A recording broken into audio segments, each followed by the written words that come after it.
राधे राधे। महाराज जी, क्या कोई हमारे ऊपर जादू टोना कर सकता है? क्या भजन के प्रभाव से उसको खत्म किया? देखो, हमारी जो मान्यता है बच्चा, कि जब हमारे कर्म बिगड़ते हैं तो कोई जादू टोना करे या ना करे, हम वैसे परेशान रहते हैं। बुरी दशा आने के पहले बुद्धि बदली जाती है। वो किसी न किसी तरह से जाको विधना दारुण दुख दीन, ताकि मत पहले हरिलीन। समझ रहे हो ना बच्चा? हमें जब दुख भोगना होता है तो हमारी बुद्धि ही हमें धोखा दे देती है। हमें लगता है कि किसी ने हमें कुछ कर दिया है, और कहीं इसका सपोर्ट देने वाला कोई मिल जाए कि अरे उसने तुम्हारे ऊपर कुछ कर दिया, जादू टोना कर दिया, बस जान लो, फिर परेशानी हो जाएगी। हम तुम्हें शास्त्र की बात बता रहे, को ना काहू के सुख दुख कर दाता, निज कृत कर्म भोग सुन भ्राता। अब जैसे हमारे पाप कर्म हैं, अब कोई जीवात्मा हमको दंड देना चाहता है, अब वो भूत योनि का हो गया है, अब संयोग बनेगा और वो हमको दंड देगा, क्योंकि हमारे कर्म, और बिना झाड़ फूंक के अगर हमारा कर्म हट गया भोग का, वो अपने आप हट जाएगा, खत्म हो जाएगा। ऐसे ही रोग आ जाते हैं, ऐसे व्यक्ति से घटना हो जाती है। हम जा रहे हैं, हमारा कोई दुश्मनी का मतलब नहीं है, और जरा सा ऐसी घटना घटी, वो मार पिटाई, दुश्मनी, वो भारी दुश्मनी बन गई। कर्म, भूत का ऊपर आवेश आ जाना, या शरीर में रोग आ जाना, या कोई एक्सीडेंट घटना होकर शरीर का अंग भंग हो जाना, या किसी व्यक्ति से अचानक द्वेष हो जाना, ये और कोई नहीं है, ये हमारा कर्म है। अगर हम कर्म संभाल लें तो सब ठीक हो जाए। तुम तो बच्चा घर में रहते होगे, हम इस स्मशान में रहे गंगा किनारे, और जवान बचपन से 13 वर्ष से घूमते, हमको कभी हमारे दिमाग में ना भूत चढ़ा और ना कभी कोई तंत्र मंत्र चढ़ा। खूब ही स्मशान में ऐसे कुत्ते लाश नोच का गाँव में संस्कार कम करते, गंगा में प्रवाहित कर देते थे। अब तो नियम भी लग गए हैं कि आप ऐसे नहीं प्रवाहित कर सकते। पहले ऐसा कोई नियम नहीं था, 40-45 वर्ष पहले ऐसे फेंक दिए जाते, तो कुत्ते घसीट लाते थे, नोच रहे, तो गंगा किनारे ही रहते थे। वो सब दृश्य, कहीं कुछ नहीं बच्चा। अपना कर्म खराब है तो हर जगह कदम कदम पे परेशानी, और अपना कर्म अच्छा है तो इस स्मशान में भी कहीं कोई भूत नहीं मिला। समझो, इस स्मशान में भी गंगा किनारे रहने पर कोई भूत नहीं रहा। इसलिए हमें लगता है नाम जप करो और भगवान का स्मरण करने से सब ठीक हो जाता है। और वैसे भी हनुमान चालीसा में लिखा है ना, भूत पिशाच निकट नहीं आवे, महावीर जब नाम सुनाए। जिस समय भगवान के महाभागवत से हनुमान जी का स्मरण कर, भूत पिशाच निकट नहीं आए। हम जब बचपन में थे तो जिस एक घर में जाना होता था, तो एक गली थी अंधेरी, दो होते हैं किसानों के यहाँ गाँव में, दो होते हैं, एक जहाँ जानवर और बैठक होती है, और एक होता है घर जहाँ घर परिवार बहुएं रहती है, तो थोड़ा अंतराय होता है। तो वहां से जब जाओ तो अंधेरे गली थी, जैसे माता जी कहते बहुत डर लगता है, वो कहते थे हनुमान जी जपो। तो ऐसे आस पास देखा, अंधेरे में बिजली तो गांव में होती नहीं थी, तो जय हनुमान जय हनुमान जय हनुमान, वो तीव्र गति से भाग गए और अपने घर में गए, जय हनुमान। और ये पक्का विश्वास था कि जय हनुमान कहेंगे तो भूत छुएगा नहीं, क्योंकि अब माँ ने बताया है कि जय हनुमान कहने से संस्कार बचपन से पढ़ते हैं। माँ ने भक्ति के संस्कार, भगवान के संस्कार डाल दिए। तो बच्चा निर्भय रहो, नाम जप करो, और जो कोई मानसिक या शारीरिक भूतावेश या किसी भी तरह का कोई भी दुख है, वो हमारा कर्म है। ऐसे पूरे संसार में भूत है, किसी के नहीं चिपट जाएंगे, उसी के चिपटेंगे जिसका संस्कार है, जिसको भोगना है। अब वैसे फिर वो कष्ट भोगता है जीव। तो इसलिए मुझे लगता है अगर नाम जप करो, भगवान की भक्ति करो, तो कोई परेशानी नहीं आएगी, कोई भूत प्रेत नहीं सता सकता है। हम खूब बचपन से घूमे, किसी का साथ नहीं रहा, कभी कोई सताया नहीं। तो हमें लगता है बच्चा कोई भी दुख परास्त नहीं कर सकता है। भगवान का भरोसा हो और भगवान का चिंतन हो, चिंतन भगवान का हो, तो कोई दुख परास्त नहीं कर सकता।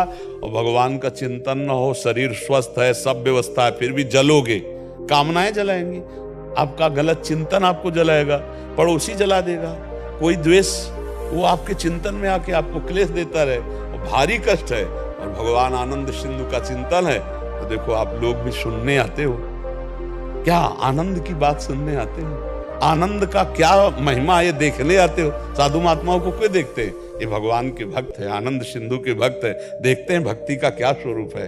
एक अलौकिक शांति मिलती है। देखो आप लोग यहाँ बैठे हो, एक अजीब शांति, एक अलौकिक शांति जो किसी भी तरह से अन्य उपायों से नहीं हो सकती, वो यहाँ बैठने मात्र से आपको मिलेगी। क्योंकि भगवान का धाम है, भगवान की भक्त जैसे भी हैं भगवान के ही है ना, तो उसका प्रभाव होता है। जो परिवर्तन होता है ना लोगों के दिमाग का, तात स्वर्ग अपवर्ग सुख धरी तुलाए कंग, तूलन ताय सकल मिल जो सुख लव सत्संग। तो ये भगवान के प्रभाव से होता है, क्योंकि हर समय भगवान के जैसे चिंतन हो रहा है। अब जो बोल रहे हैं तो भगवान की बातें बोल रहे हैं, तो आपके दिमाग में वो जाकर अपना प्रभाव डालती है। और अगर हम भगवान के भजन में न हो तो चाहे जितनी बातें बोले आपके ऊपर प्रभाव नहीं पड़ेगा। प्रभाव तभी पड़ता है जब खुद हो। तो इसलिए बच्चा नाम जप करो। भगवान के कुछ स्तोत्र है, हमें पक्का विश्वास है भगवान का नाम कीर्तन जिस घर में होगा वहां प्रेत प्रवेश नहीं कर सकते, वहां कोई तंत्र मंत्र काला जादू ये सब प्रवेश नहीं कर सकते। क्या जाता है 20 मिनट उठाओ मंजीरा और जोर जोर से भगवान के नाम का कीर्तन, जो नाम प्रिय लगे, राधा राधा राधा राधा।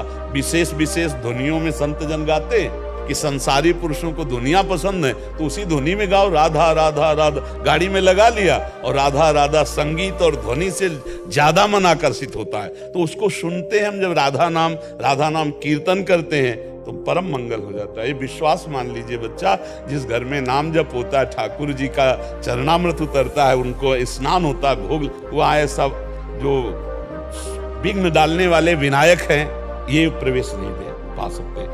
दैवी शक्तियां वहां रक्षा करती है। कभी आप अपने घर में नाम कीर्तन कीजिए, कभी किसी संत का चरणामृत मिल जाए तो अपने घर में छिड़क दीजिए, देखो उसका प्रभाव क्या होता है। भूत प्रेतों के ऊपर चढ़ते हैं नहीं, जो भूत प्रेत स्वभाव वाले होते ना वो अपने साथी के ऊपर चढ़ते, वो मरा हुआ भूत वाला है और ये जिंदा भूत है। अब मांस खा रहे हैं, शराब पी रहे हैं, बेविचार भूत नहीं और क्या है। अब मरेंगे तो भूत बनेंगे, तो जिंदा भूत है। अब उन्हीं के ऊपर चढ़ते हैं आकर के, कर्म बिगड़ जाता है तो वो चढ़ नहीं। हमें कोई बताओ किसी संत के ऊपर भूत चढ़े हो, किसी भक्त के ऊपर कभी भूत चढ़े हो, हमें कोई उदाहरण दो कि उन भक्त के ऊपर भूत चढ़ गए। हाँ, अगर मिलेंगे भी तो मंगल करेंगे। जैसे गोस्वामी तुलसीदास जी काशी के पार जाते थे गंगा के शौच, तो जो शौच का पानी बचता तो ऐसे सहज एक पेड़ था उसमें डाल देते, उसमें रहता था भूत। अब वो अपवित्र पानी पीता है तो शौच का अपवित्र पानी पीता। ये कई दिन घटना हुई तो वो प्रेत खड़ा हो गया हाथ जोड़ के और कहा आप जो मांगेंगे वो मैं दूंगा आपको। बोले हमने तो आपको पुकारा नहीं, कोई सेवा नहीं की। बोले बहुत बड़ी सेवा बन गई, जो आपके कमंडल में पानी बचता था ना, फेंक देते थे ना, वही हम पी लेते थे, अब हमको देना चाहते थे। बोले क्या दे सकते हो? हमें तो सिया राम जी के दर्शन चाहिए। बोले इतनी सामर्थ्य नहीं, उपाय बता देंगे, हो जाएंगे पक्का दर्शन। बोले क्या? बोले जब राम कथा कहते हो उस समय हनुमान जी कथा सुनने आते हैं, उनके पैर पकड़ लेना, वो तुम्हें दर्शन करा देंगे। बोले हम पहचान कैसे पाएंगे कि हनुमान जी आते? तो बोले सबसे पहले कथा में आके बैठ जाते हैं और मलिन भेष है और बूढ़े स्वरूप में आते हैं और सबसे पीछे कथा में प्रणाम करके जाते हैं। जो ऐसा करे वो हनुमान जी होंगे। अब तुलसीदास जी जब भगवान की चर्चा शुरू देखा कि शुरू होने के पहले एक वयोवृद्ध विशाल काय आकर चुपचाप बैठ गए से। यत्र यत्र रघुनाथ कीर्तनम तत्र तत्र कृतमस्तकांजलम बाष्पवारि परिपूर्ण लोचनम मारुति नमत राक्षसांतकम। अश्रु प्रवाह करते हुए भगवान की चर्चा सुनते।